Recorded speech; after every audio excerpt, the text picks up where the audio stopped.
Shalom dan selamat siang, perkenalkan nama saya Resa Risita Tameawa.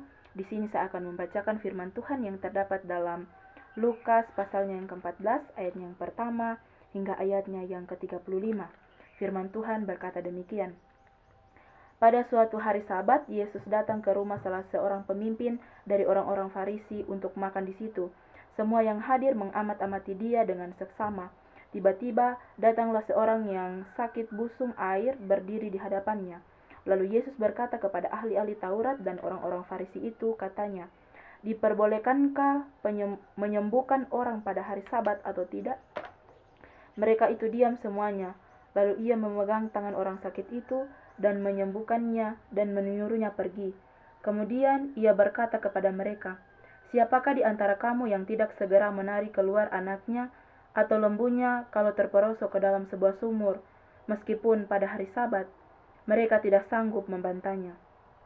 Karena Yesus melihat bahwa tamu-tamu berusaha menduduki tempat-tempat kehormatan, ia mengatakan perumpamaan ini kepada mereka. Kalau seorang mengundang engkau ke pesta perkawinan, janganlah duduk di tempat kehormatan, sebab mungkin orang itu telah mengundang seseorang yang lebih terhormat daripadamu, supaya orang itu yang mengundang engkau dan dia janganlah datang dan berkata kepadamu, "Berilah tempat ini kepada orang itu," lalu engkau dengan malu harus pergi duduk di tempat yang paling rendah.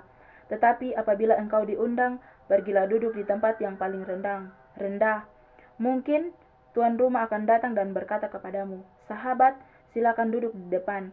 Dan dengan demikian engkau akan menerima hormat di depan mata semua tamu yang lain.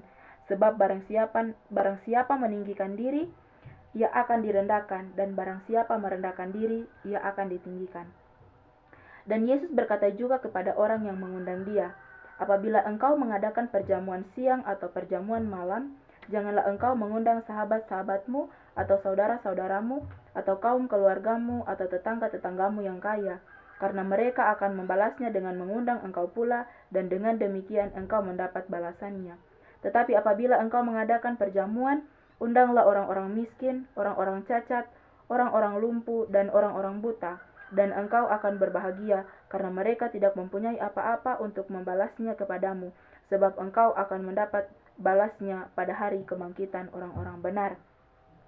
Mendengar itu, berkatalah seorang dari tamu-tamu itu kepada Yesus, "Berbahagialah orang yang akan dijamu dalam kerajaan Allah." Tetapi Yesus berkata kepadanya, "Ada seorang mengadakan perjamuan besar, dan ia mengundang banyak orang. Menjelang perjamuan itu dimulai, ia menyuruh hambanya mengatakan kepada para undangan, 'Marilah, sebab segala sesuatunya sudah siap.' Tetapi mereka bersama-sama meminta maaf. Yang pertama berkata kepadanya, 'Aku telah membeli ladang dan aku harus pergi melihatnya.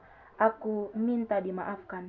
Yang lain berkata, 'Aku telah membeli 5 pasang lembu kebiri dan aku harus pergi mencobanya. Aku minta dimaafkan.' Yang lain lagi berkata, 'Aku baru kawin dan karena itu aku tidak dapat datang.' Maka kembalilah hamba itu dan menyampaikan semua itu kepada tuannya. Lalu murkalah tuan rumah itu dan berkata kepada hambanya, 'Pergilah dengan segera ke segala jalan dan lorong kota, dan bawalah kemari orang-orang miskin, dan orang-orang cacat, dan orang-orang buta, dan orang-orang lumpuh.' Kemudian hamba itu melaporkan, 'Tuan, apa yang Tuan perintahkan itu sudah dilaksanakan, tetapi sekalipun demikian masih ada tempat.' Lalu kata tuan itu kepada hambanya, 'Pergilah ke semua jalan dan lintasan dan paksalah orang-orang yang ada di situ masuk, karena rumahku harus penuh. Sebab aku berkata kepadamu, tidak ada seorang pun dari orang-orang yang telah diundang itu akan menikmati jamuanku.' Pada suatu kali banyak orang berduyung-duyung mengikuti Yesus dalam perjalanannya. Sambil berpaling ia berkata kepada mereka, 'Jikalau seorang datang kepadaku dan ia tidak membenci bapaknya, ibunya, istrinya, anak-anaknya, saudara-saudaranya laki-laki atau perempuan, bahkan nyawanya sendiri, ia tidak dapat menjadi muridku. Barang siapa tidak memikul salibnya dan mengikut aku, ia tidak dapat menjadi muridku. Sebab siapakah di antara kamu yang kalau mau mendirikan sebuah menara, tidak duduk dahulu membuat anggaran biayanya, kalau cukup uangnya untuk menyelesaikan pekerjaan itu, supaya jikalau ia sudah meletakkan dasarnya dan tidak dapat menyelesaikannya, jangan-jangan semua orang yang melihatnya mengejek dia, sambil berkata orang itu mulai mendirikannya.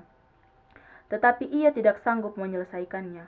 Atau raja manakah yang kalau mau pergi berperang melawan raja lain, tidak duduk dahulu untuk mempertimbangkan apakah dengan 10.000 orang ia sanggup menghadapi lawan yang mendatanginya dengan 20.000 orang?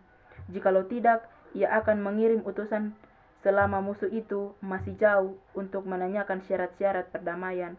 Demikian pula lah tiap orang di antara kamu yang tidak melepaskan dirinya dari segala miliknya tidak dapat menjadi muridku. Garam memang baik, tetapi jika garam juga menjadi tawar, dengan apakah ia diasinkan? Tidak ada lagi gunanya, baik untuk ladang maupun untuk pupuk, dan orang membuangnya saja. Siapa mempunyai telinga untuk mendengar, hendaklah ia mendengar. Sekian firman Tuhan kita pada saat ini. Shalom dan terima kasih.